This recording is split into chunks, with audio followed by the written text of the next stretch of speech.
Welcome inside the voice of college football, Arkansas. I am your host, Austin Robbie. We've got a jam-packed show for you today. The Razorbacks came off of a non-losing week, but that is because we did not play. We had a bye week, and we are preparing for the Tennessee game. So this episode, we got a lot to talk about. First, we're going to talk about some news to know. That's going to include some interim coaching staff changes, a couple guys that have been hired since we last talked, just a couple guys that are up for some awards that I want to shout out.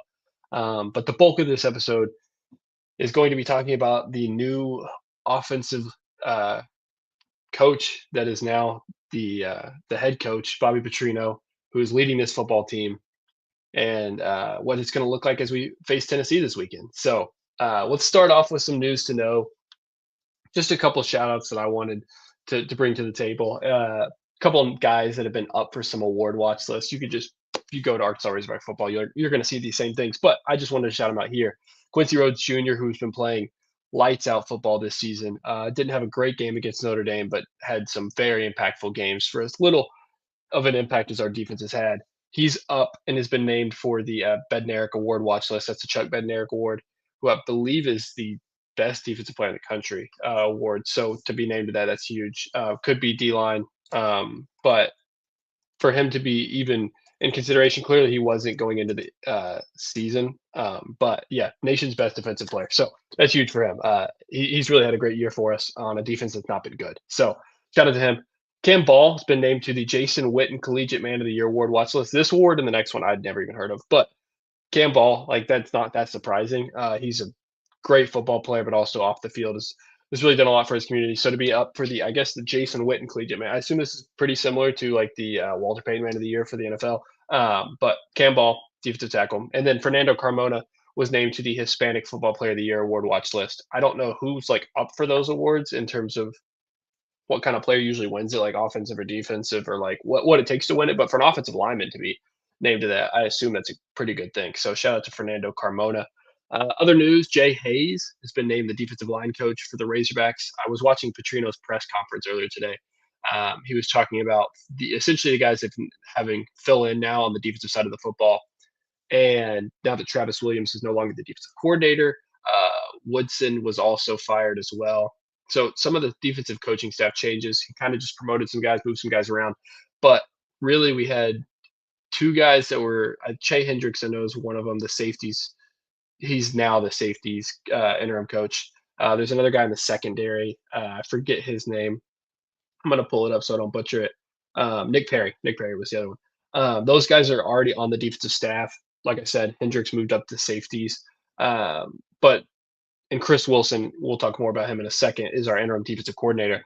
But there was really a spot where it was like, what do we add a guy who's going to coach defensive line or linebackers? Ultimately, Petrino and Wilson decided on the defensive line. So they brought in Jay Hayes. Jay Hayes is most recent experience. He was a co-defensive coordinator in the XFL with the Renegades, and then he's done a lot of NFL stuff. But his most recent NFL stop, 2018, he was the Green Bay Packers assistant defensive line coach. Another fun fact too about him, believe this was him. Hopefully I don't get this wrong. Um, Maybe it was Chris Wilson. Somebody was on the defensive line for the Philadelphia Eagles when they won the Super Bowl. That was Chris Wilson. I completely missed that. Already messing up. But yeah, Jay Hayes is now the interim defensive line coach. They just added him. I believe he reached out to Petrino, and Petrino knew of him. Kind of had some similar backgrounds through, I guess, the University of Idaho. So he was excited to have him on board.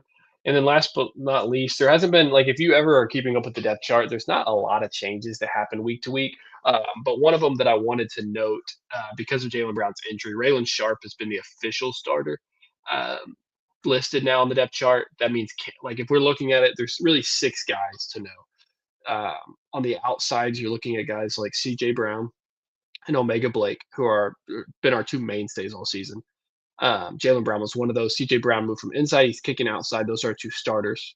Um, the inside is Raylan Sharp and Cam Shanks. Those are the two group of five transfers that have had semi-productive seasons, both those thin, speedy, shifty receivers that are playing inside the slot. And then on the outside, and this is what Petrino talked a lot about too. A lot of people were asking him about it, specifically Courtney Crutchfield.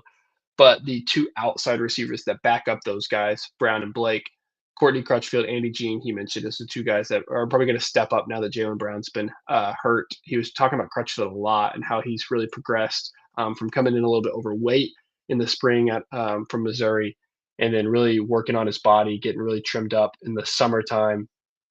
He's just gotten better at knowing the playbook, running his routes, just becoming a player that Petrino can trust and put out there on the field. So he mentioned him as a guy to expect possibly getting reps in this upcoming game against Tennessee. So that was the news to know. A lot of different things, small things, bigger things. But on the note of Jay Hayes, we're going to transition to some interim coaching staff changes. So Bobby Petrino obviously has been named the interim head coach now that Sam Pittman's been fired. Crazy that we're here, like almost 15 years later, and he is our head coach again in the meantime. But there's some promotions that came up with that, and we may have talked a little bit about it last week on Monday's episode. But Colby Smith is the new offensive coordinator. I assume Bobby Petrino is still going to call plays. I could probably have looked that up, but Petrino, it seems like he's going to still call the plays. That would make sense as an offensive-minded head coach. Colby Smith kind of followed Petrino a little bit throughout his career. He was there at Louisville in Western Kentucky. He specifically played for Louisville. He's been most recently with the Miami Dolphins. I forget what his role was there. I believe he was an assistant or associate offensive assistant. That's what it was, in quality control when he first started at the Dolphins. So that's been his most recent experience. And then he's been here. This is his second year with us. I believe he came in to be the running backs coach. And he's obviously, through the firing of Sam Pittman, the promotion of Bobby Petrino, he's become the new offensive coordinator. So I'm interested to see how well he does. I don't know much will change in his role, to be honest with you. I'm not like super familiar with all what entails in a coach firing and what it looks like as a promotion for some of these guys. But with a offensive minded now head coach and a guy who was calling plays and is still going to be calling plays, I assume Colby Smith's just going to have maybe a little more of an overarching job with the entire offense now, other than just the running backs. But he's still also focusing on the running backs. His title is still the interim offensive coordinator / running backs coach. So he'll still be in there. So I don't know if too much will change. He's not going to be the guy calling plays, from what I understand him to be the case. On the defensive side, defensive coordinator I mentioned just a second ago, Chris Wilson is the defensive coordinator. Similar XFL experience. He was a DC for the Roughnecks in the XFL. He's been an assistant defensive line coach, and he was the guy, I was incorrect earlier, that was the defensive line coach for the Philadelphia Eagles when they won Super Bowl. This was Nick Foles' Super Bowl, so not the most recent one, but the Super Bowl 52. So he's had a lot of different stops. He's been at Colorado. He's been at Mississippi State. He was a co-defensive coordinator then. That was about 15 years ago as well. But he brings some expertise. Petrino talked about him as well, and just how excited he was to have him as their defensive coordinator. And just a couple other positional to round out. I'm just going to mention the ones that have changed. So, like on the offensive side, it really was just Colby Smith. A lot of the receivers coach, Ronnie Fouch, some of the other coaches, the offensive line coach, like those guys remain the same. So the guys I'm mentioning are the guys that have now been promoted and are in an interim role. So on the defensive side, I mentioned Jay Hayes. He's now been hired to be the interim defensive line coach. And then Shea Hendricks, the safeties coach. He was a former Texas high school football head coach. Not a lot of expertise at the college level, but he's been promoted to the safeties coach. I believe he was maybe an assistant when he started here for safeties. And now he's just, assistant defensive backs. So now he's the full-time safeties head coach. So a lot of different coaching staff changes, obviously the most notably being Bobby Petrino as our interim head coach. But just wanted to run down with those with y'all, just so y'all understand who is the coaching staff now, who's been out. You know, we talked about Travis Williams and Woodson. Both of them are out now.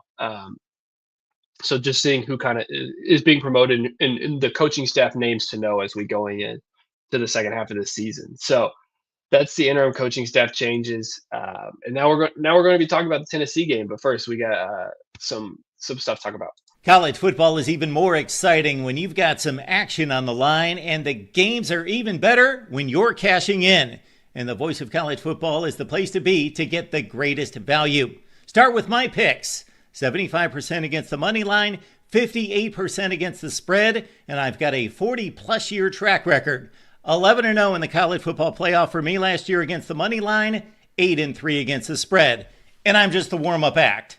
Steve Merrill of Wager Talk is our ace in the hole, show stopper. 7 years with the voice of college football, over 30 years in the industry. Steve gives us analysis on all the big games, but you can't miss Steve's weekly under-the-radar pick. 28-12 against the spread the last 3 years.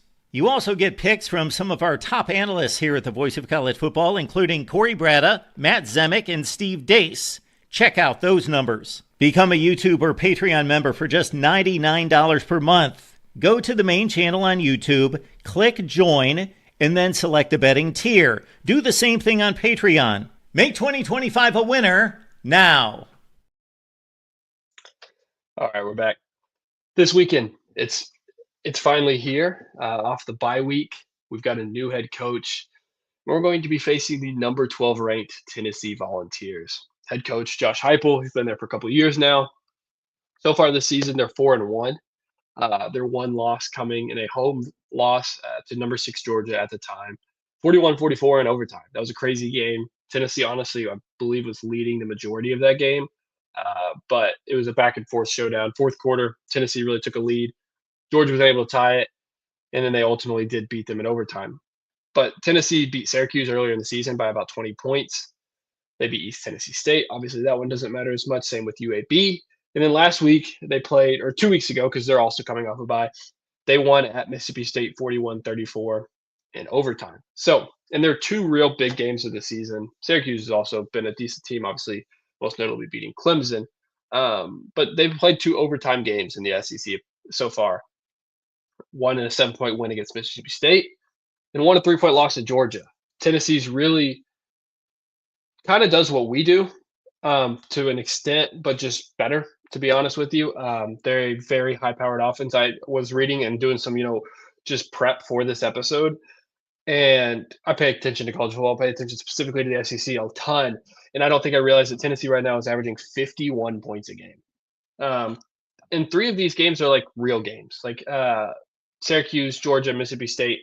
And even in those games, 45 points against Syracuse, 41 points against Georgia, 41 points against Mississippi State.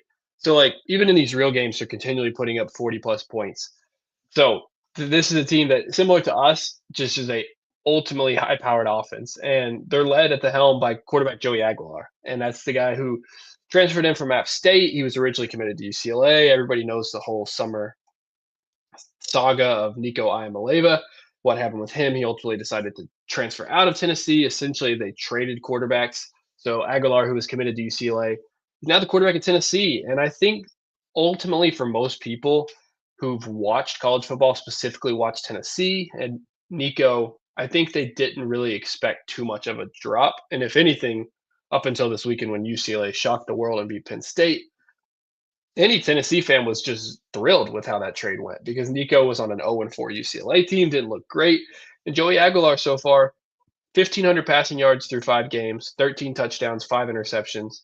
He's really led this offense. To have not a ton of time to really learn the system, get in here and get acclimated, he's really had a really phenomenal season so far. So shout out to him. I'm going to mention some of the guys to watch for on the offensive, defensive side of the ball for Tennessee, just as fans looking to see who their impact players are. But just to break down a little bit of them on the offensive side of the football, they've got 3 running backs with 35-plus carries. That includes Star Thomas, who was a transfer in from Duke, Deshaun Bishop, who's their leading rusher, and then Peyton Lewis. And they all have 3-plus touchdowns as well. Another name to watch, too, on the receiving side, number 17, Chris Brazel II. This is a guy who hasn't really been too productive throughout his college career. But, man, has he been productive this year. 31 catches, 531 receiving yards, 7 touchdowns. He has 300-plus yard games. He's gotten a touchdown in his last 4 games. He's had a 3-touchdown game against Georgia, 177 yards to go alongside that. Like, this guy's been very productive, and we're going to have really a job set for us this weekend trying to stop him. So Chris Brazel, the second, number 17 on Tennessee, is really a player to watch as well. And then lastly, about the offense, just the offensive line has only allowed 4 sacks all season. So we've been semi-productive getting after the quarterback. It's been hit and miss. It's really been a lot of Quincy Rhodes Jr. and a little bit of Philip Lee, and then there's kind of everyone else. But to only allow 4 sacks against a defense or an offensive line that's now had to face the defense of Syracuse, who got 0 sacks against Joey Aguilar. Georgia, who had 1 sack against the Tennessee quarterback, and then Mississippi State, who had 2 sacks in that game. So three of their 4 sacks have come in their really the 3 biggest games. But in those 3 games that have mattered, they've had a total of 3 sacks. So at best, maybe we get a sack on this quarterback. Like, he's not necessarily a dynamic rusher so far this season. He's gotten 58 rushing yards. Obviously, with college football, sacks are kind of thrown in there. He doesn't have a ton though, and he has 2 rushing touchdowns. So we're in a spot where he's a pocket passer. So we're not going to necessarily see where we've seen these past couple games, even with CJ Carr 2 weeks ago against Notre Dame, these dual threat quarterbacks that have really made us look silly on defense. He's going to be a guy that if we can pressure him, that's going to really help us. But like I was talking about, only 4 sacks by this offensive line. That's a really big key statistic for them. And we're going to have our work cut out for us trying to get after the passer. If we switch over to the defensive side of the football for Tennessee, they've got 4 defenders with 3+ sacks. This is a team that can really get after the passer. Anybody that kind of kept up with the draft or college football last year, specifically Tennessee, there was a lot of guys on this defensive line that they kind of rotated in and out of. It's a similar system this year, but a lot of names on that defensive line that they ultimately lost from last season. That includes second-round pick Omar Norman-Lott, first-round pick James Pierce Jr., and several other guys on that defensive line that are ultimately gone. Not been too much difficulty really transitioning into this season and seeing those pass rushers and those defensive linemen work. They've really done well. Specifically, number 19 defensive end Joshua Josephs. This is a guy. So far this season, he leads their defense in sacks. I believe he's got 5.5 tackles for loss, 4 sacks, 22 tackles so far, and 2 forced fumbles. Like, he's really been a productive player for them. He's really been kind of the headliner of that defensive line. If we go to the second level, we look at a guy named Arion Carter, number 7 on the defense. He leads the SEC in assisted tackles. He has just under 50, 49 total tackles on the season, 32 of those being assisted tackles. Also 2 tackles for loss and a sack, a couple pass deflections, and a forced fumble. So he's another impact player for them to watch. And then on the back end, there's a name to watch and then 2 names that you're probably not going to get to see. Number 8, cornerback Colton Hood's really been their most productive defensive back so far this season. He's got an interception for a touchdown, 5 pass deflections, 19 tackles, 2 tackles for loss. He's been a really kind of a gadget player for them, plays on the outside. He's really been impactful, and one of the reasons I'm sure has been because of Jermon McCoy being out for a lot of this season so far, and he's going, according to all reports for right now, obviously it's Monday, and the game's not until another 5 days from now. But Jermon McCoy looks like he's going to be out, and then Ricky Gibson III, another defensive back for them, who I don't believe played since the first game of the season, is also out in this game. So 2 impact defensive players for them on the back end that are ultimately going to be out. Jermon McCoy was an all-SEC player last year, so to have him out, I guess, really benefits the Razorbacks, but it doesn't seem like he's been a large part of their defense so far this season anyway. Uh, but that's the names to watch necessarily for the Tennessee Volunteers. But I was kind of doing some digging in, and we haven't done this yet, talking about a game, but I kind of wanted to look into like some of the mismatches that are going to benefit us and then ultimately maybe cause us to struggle. So let's start with the benefits of where we can maybe win this weekend, so to say. Let's start with Tennessee's defense and what they've allowed. Tennessee right now is allowing 260 pass yards per game and 4 interceptions allowed. So what does that mean? They allow a lot of passing yards and they don't turn over the football a ton. So that's less than an interception a game. And they've obviously gotten the opportunity to feast off a team like East Tennessee State and UAB and still have only come up with 4 interceptions so far this season. Where does that benefit us? Well, we're a team that Taylor Green is averaging 300 passing yards per game and 5 interceptions only. So right now, they don't necessarily turn over the football a lot from an interception perspective, and we don't necessarily throw a lot of interceptions. Taylor Green's thrown a couple more in these last couple games, specifically against Notre Dame as well. But he throws the football, he throws a ton of yards, and he doesn't throw a lot of interceptions. And for our sake, Tennessee gives up a lot of yards and doesn't pick off the ball a lot. So that's one spot where I anticipate us having success. Another instance, too, this is a team that allows just under 30 points per game, 29.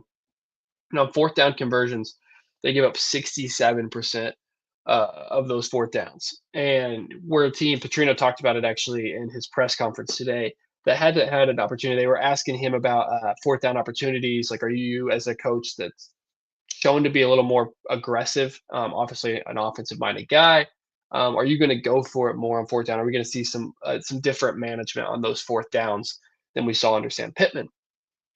And Petrino kind of hinted to the fact that yes and maybe.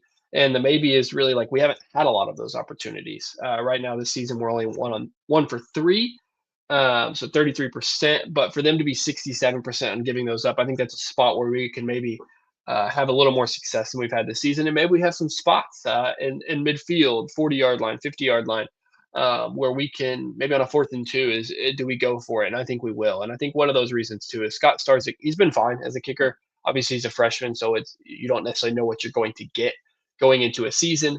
He hasn't been uber productive. He hasn't been terrible. It's just been kind of eh. And I think that when we have opportunities, maybe at like the 38 on a 4th and 3, I think we're just going for it. Or even at the 30-yard line, it's 4th and 1 or 4th and 2. Like, I think we may just go for it.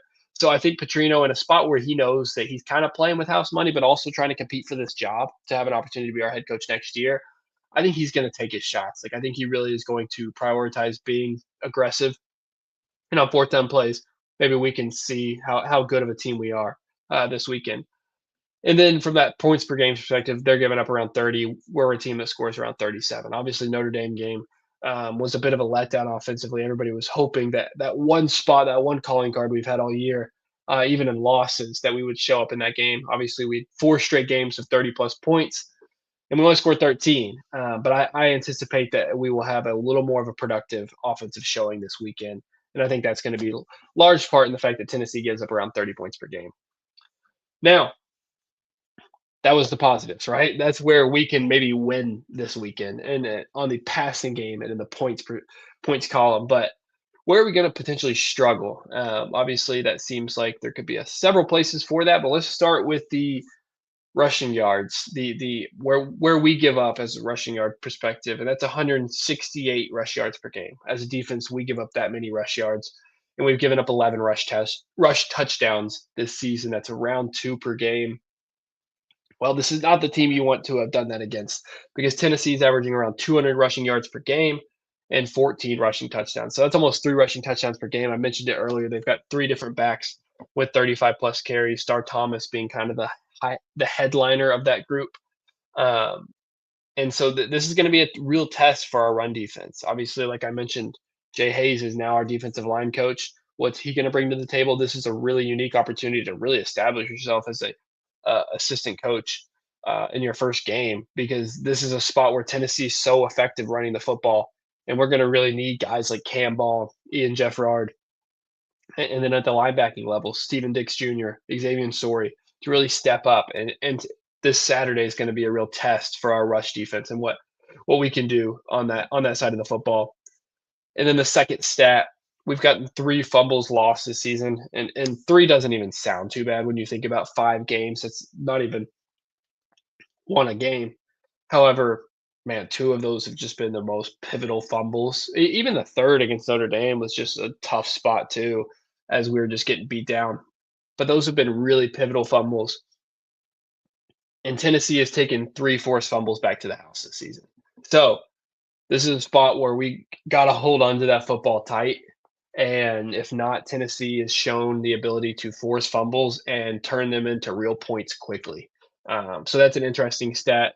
Final stat, we average 6.2 penalties per game on the offensive side of the football, or on the defense. Like we have 6 penalties per game, offensive and defensive side.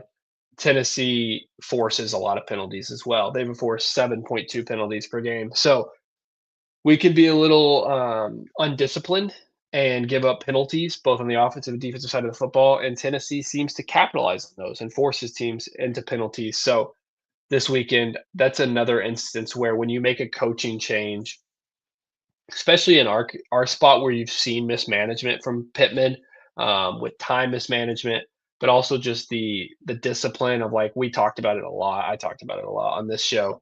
With the Memphis game, you come out after a 2-minute timeout and get a penalty and have to give up yards, and it's just one of those that, like, the discipline there is just like that's a coach problem. And so I'm excited to see Petrino and see if he can kind of whittle that number down from 6.2 to maybe like 3 to 4 penalties a game. But Tennessee, like I said, is somebody that really does a good job of forcing those penalties. So those are the stats to know which ones may benefit us, which ones may cause us to struggle. But I'm going to give you, and I've done this pretty much every week of the season, two hogs to watch. I'm going to give you one on the offensive side of the football, and then I'm going to give you one on the defensive side of the football. We'll start on the offensive side of the football. Then we'll start with wide receiver Omega Blake.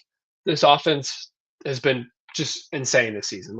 I don't think a lot of people expected it to this caliber. Obviously, we're coming off a Notre Dame game that didn't look as impressive, but we've really been a very potent offense this season. Taylor Green has really just had some really great moments. He's throwing for 1,400 passing yards, 12 touchdowns, 5 picks. But to get it back to Blake, Blake's been our number one receiver this whole season. Our second leading receiver is Rohan Jones. He has 220 receiving yards. Omega Blake almost has double that. He's gotten 399 receiving yards. He has double the amount of receptions as the next closest receiver. He has 30. Raylan Sharp has 14. And Omega Blake leads the team in receiving touchdowns. So 3 receiving touchdowns on the season. This is a guy that has game in and game out just really been productive. Even in a down game against Notre Dame, he had 6 catches for 73 yards. All 5 games, he's had 5+ catches, 60+ yards. He hasn't gotten into the end zone since the Ole Miss game. I anticipate that's going to happen this weekend.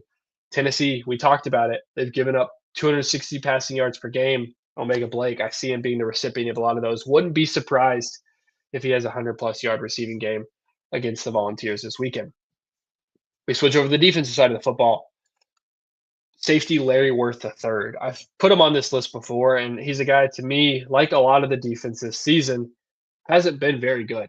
He's struggled. He's been not the best player in coverage. Obviously, he's a guy that is really athletic. He came here from Jacksonville State, and last season really showed off his athleticism. He's not necessarily the best player in coverage. He can miss tackles, but he's a guy that is really rangy and is very, very athletic player. And I was talking to a guy who was talking about how Larry Worth's best game last year was against the Tennessee Volunteers because the way that we deployed our defense, Larry Worth was kind of in a spot where he just got to be himself and kind of roam all sides of the football. He was in the middle. We were running a 3-high safety look.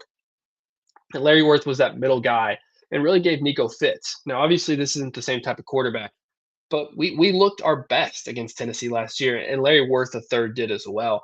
He's a guy this season who's been, as a tackler, our 4th leading tackler on the season. He has 26 total tackles, but really outside of that, he hasn't done a lot. He has a half tackle for loss and a pass deflection. He's not really been impactful other than just tackling players, and even then, he's kind of missed tackles here and there. But I anticipate this game, a guy who had success against this team last year, to have success again. So I'm excited to see what this defense is going to do this weekend, and that's where we're going to spend a little bit more time talking about the Razorback side of the football and the defense, because Chris Wilson, the new defensive coordinator, he's going to have his work cut out for him this weekend. This is a high-powered offense, one of the best offenses in the country, averaging over 50 points per game, and has scored 40+ points against all 3 Power 4 opponents they played this year, and they're at home off a bye. Talk about a test in your first week as the interim defensive coordinator. And you've got a real spot to show off, right? Our team has not looked great. Xavier Story, to me, is a guy who has underperformed this season. Even Larry Worth, the guy I just mentioned, who has underperformed this season. This secondary room, this linebacking room, this interior defensive line room, they've struggled this year.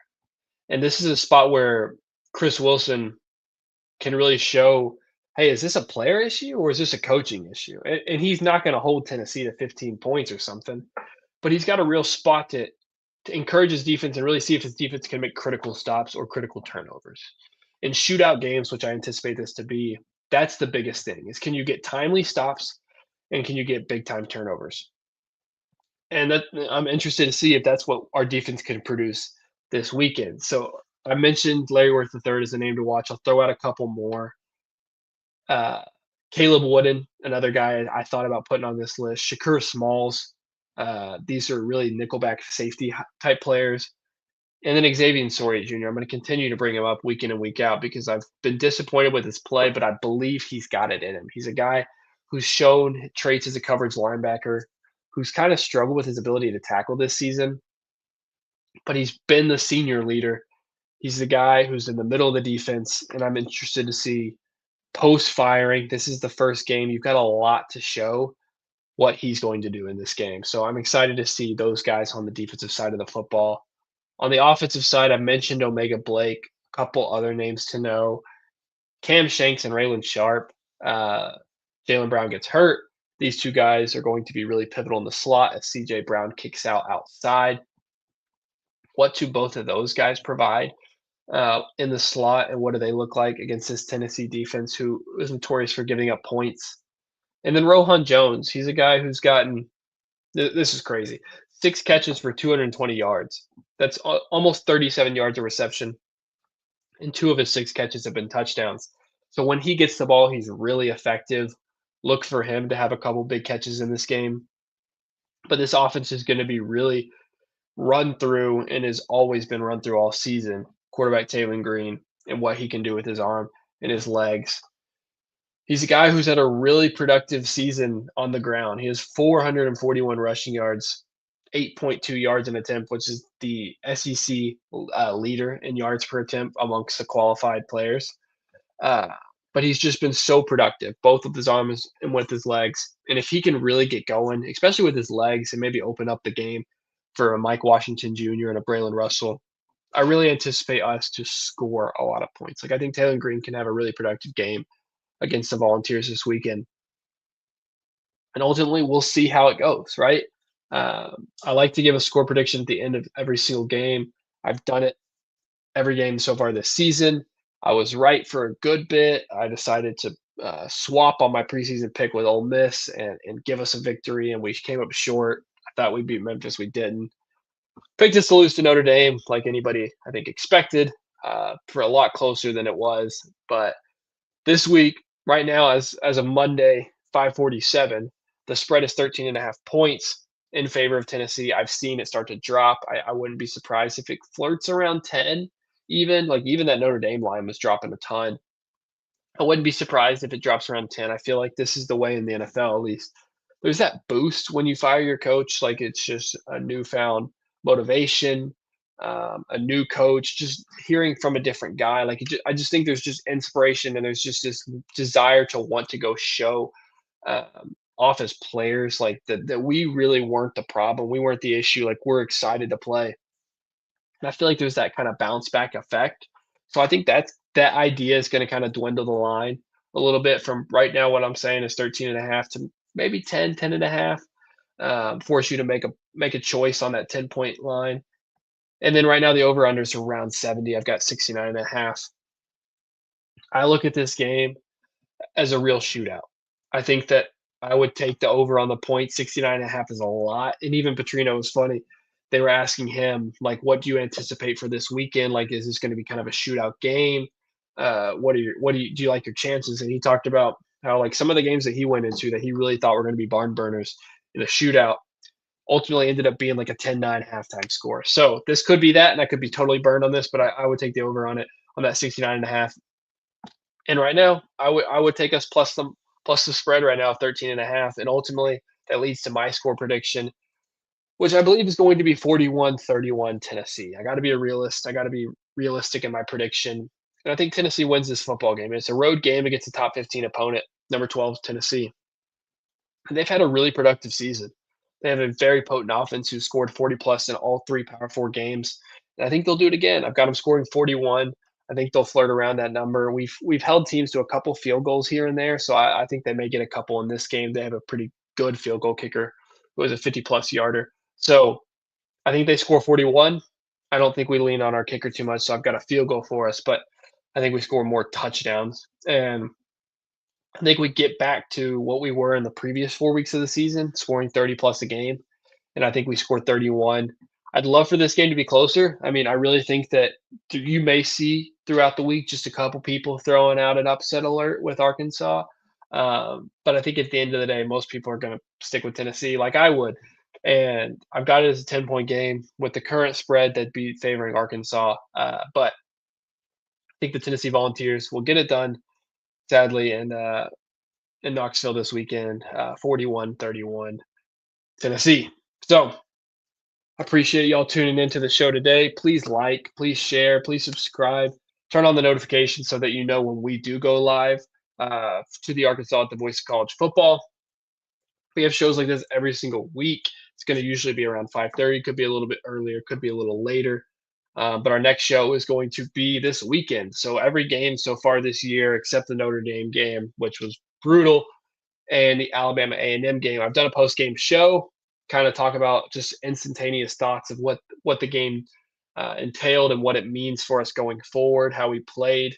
I've got to do it against after a couple wins, but it's been also after a couple losses, so we'll see how it goes.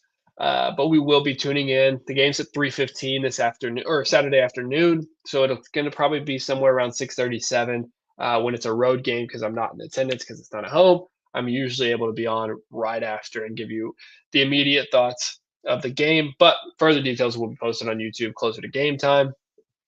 On that note, we'll see you Saturday for a post game reaction. Hopefully an upset against the Tennessee Volunteers. God bless. Go Hogs.